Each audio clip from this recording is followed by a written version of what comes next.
Ottawa Senators. Another perennial underachieving team. They are a team. I love that quote. I love that so much. They are a team. They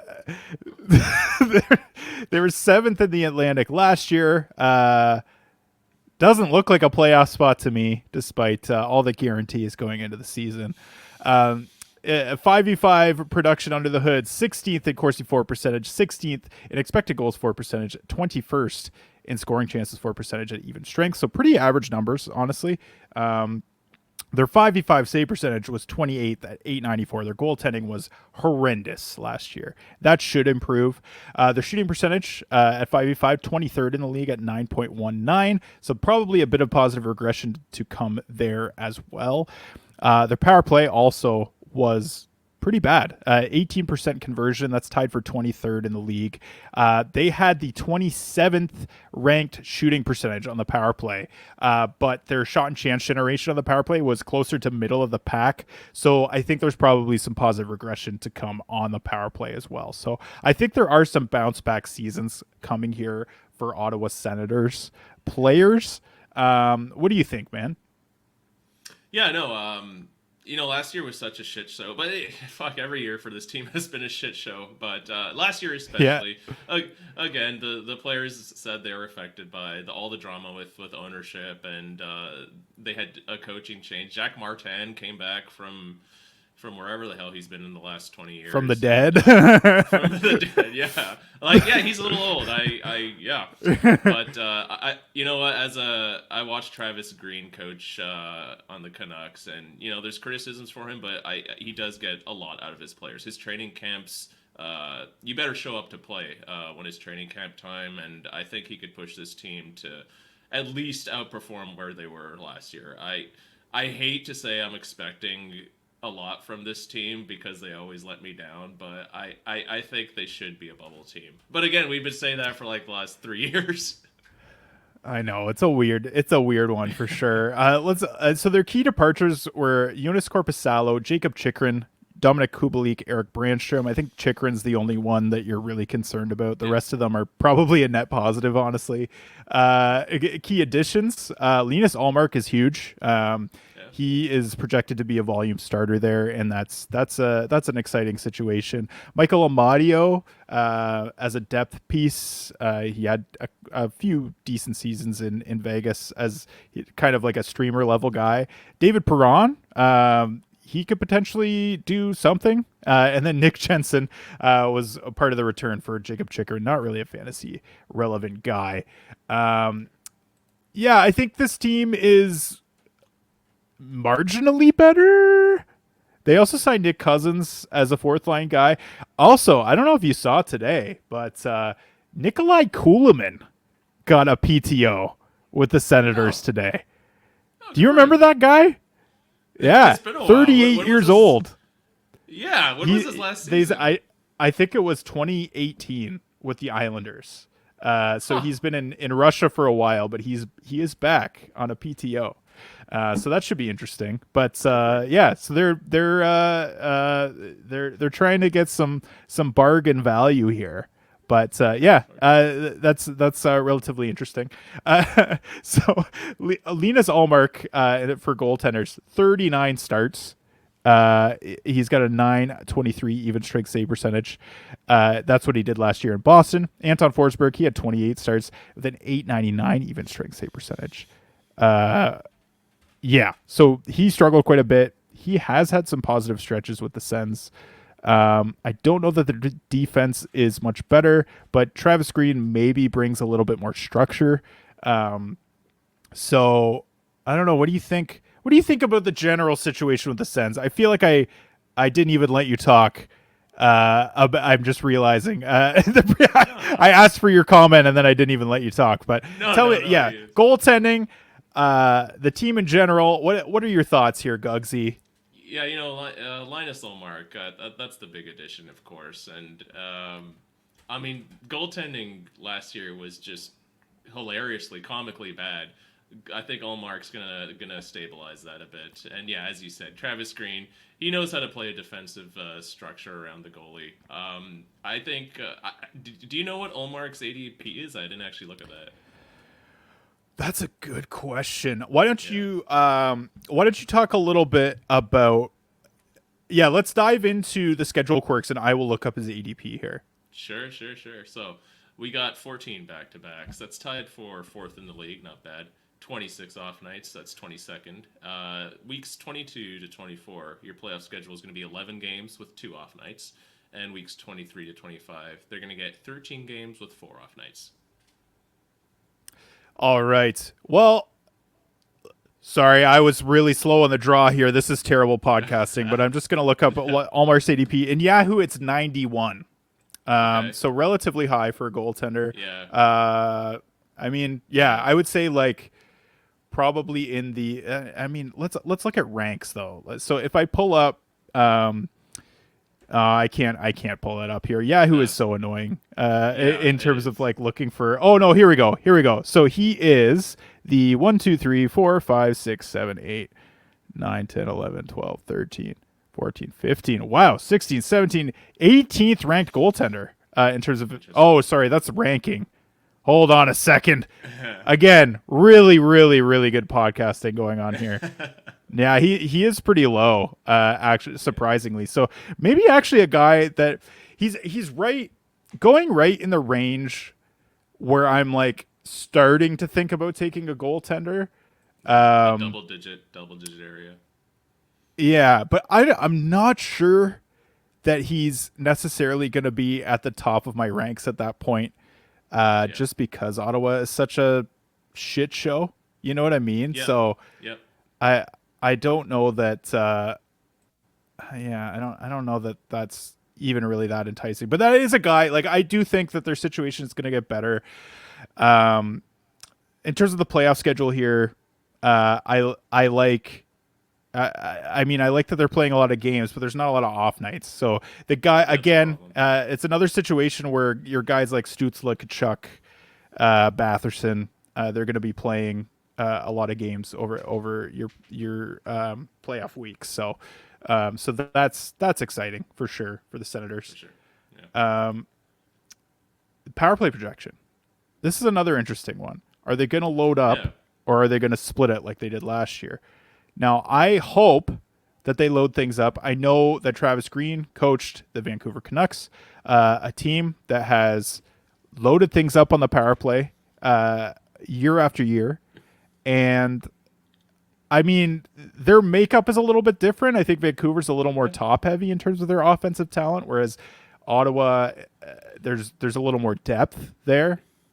But I still feel like a loaded power play is the way to go. I have Stutzle, Batherson, Tkachuk, Norris, who the last time the Sens had a really good power play, those were the 4 forwards that were Yeah. running it. And then I've got, but I think Shane Pinto is a guy that could sneak in there. Potentially in the Josh Norris spot. Norris has had lingering issues with the same shoulder year after year. That's a guy that I know I talk about not being concerned about injuries with players. That's a guy where you kind of have to bake in that Yeah. concern At this because point, you really do. Yeah.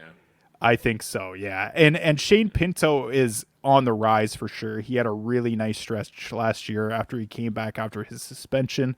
And that's definitely I think the guy that I would think would be pushing for time if Norris is either out or if he's not really able to Right. figure things out on the power play.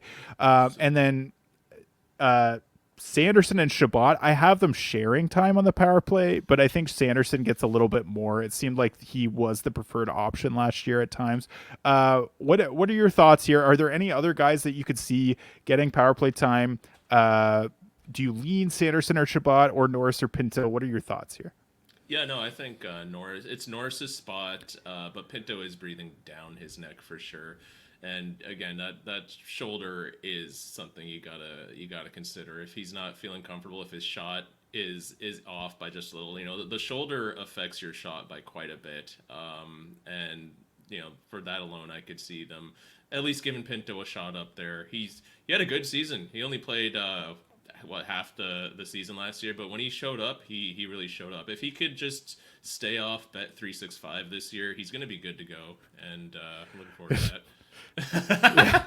Or his friends need to stay off Bet 365. I think he really should just cancel all of his accounts. That's really the what needs to happen there for Pinto. The poor guy. I felt really bad for him, but they used him as an example. They really did. Yeah, definitely, for sure. All right, let's go to my forward projections here. Why don't you walk us through all of these Senators players? All right, Timmy Stutz, 27 goals, 54 assists, 81 points with 103 hits. He's a banger. Another banger, Brady Tkachuk. He's going to give you 36 goals, 49 assists, 85 points. He chucks pucks. He's going to chuck 357 shots and 271 hits. Then you got Claude Giroux, 22 goals, 45 assists, 67 points there. Shane Pinto Bean, 24 goals, 27 assists, 51 points. And Josh Norris, I see him projecting for almost 30, but 29 goals, 33 assists, 62 points, 111 hits. Drake Batherson, 27 goals, 38 assists, 65 points with 97 hits. And David Perron, people forget Perron is now a Senator. 21 goals, 23 assists, 44 points, 108 hits. And I think if any surprise player is going to pop on a power play one, it's probably going to be Perron. Just if something doesn't click, if an injury happens, Perron's been a proven power play producer. He's a little old now, but I think he'll get at least a shot there sooner or later. Yeah, I think if things don't go as well as they hope at the start of the year, that's definitely a guy that's waiting in the wings. He's got a really good shot off the half wall. So that's that. Yeah, I agree. That's a guy that should be considered. I haven't projected for a third line role and second power play, but there definitely is a scenario where he moves up the lineup for sure. And then Josh Norris, my projection for him is pretty high. I am not super confident in that, just because I don't know how his injury is going to affect his production. But yeah, I mean, I don't know. I could see him. I could see him even playing on the wing with Shane Pinto 5v5, and then they both get a little bit more ice time because they are pretty. There is quite a log jam down the middle of young talent on this team. Any other numbers that kind of pop out at you as surprises here? Let me just see here. Claude Giroux, I think maybe I just can't let go of prime Giroux, but him at 22 goals, 45 assists, I think that's mainly because he's not going to get power play one time. And, I love watching him in Philadelphia, and he was so lethal there. I totally agree with your projections. It's just makes me sad because, I don't like seeing my favorite players get old and, not being on power play one. But yeah. I mean, still pretty good production that I haven't projected for. I think that's like higher than a lot of people would have for him. But yeah, it seems like he's kind of been a secondary option on the power play. But obviously, new coach, so who knows? Yeah, like it could knows? be there could be a different philosophy there, but we'll see what happens. I do have Brady Tkachuk for a career high in points. It's not a crazy career high, but I'm pretty high on him. Really low. Like what is Blake been calling him? Brady Tkachuker. He's Tkachukapuk. Brady Tkachukapuk. I don't know. I think that he's still going to produce pretty well this year. I have him for a career high in assists as well. So I mean, we'll see what happens there. But I don't think it's out of the realm of possibility for him to be a huge player in terms of point production as well if as just, the periffs. If he just gets a little better on the efficiency, gets his shooting percentage up. I think Blake talked about it a lot. He chucks a lot of pucks, but his shooting percentage, it has a bit of room to improve. And if it does, then, that's going to be a huge season for him then. Yeah, for sure. for sure. And then in terms of defense, I've got a couple guys projected here. Why don't you walk us through those?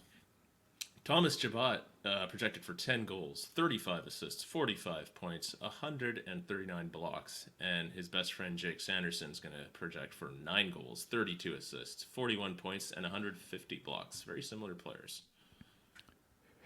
Yeah, similar production. I do have Sanderson projected for a little more power play points, and then Chabot just for a little better efficiency at 5v5.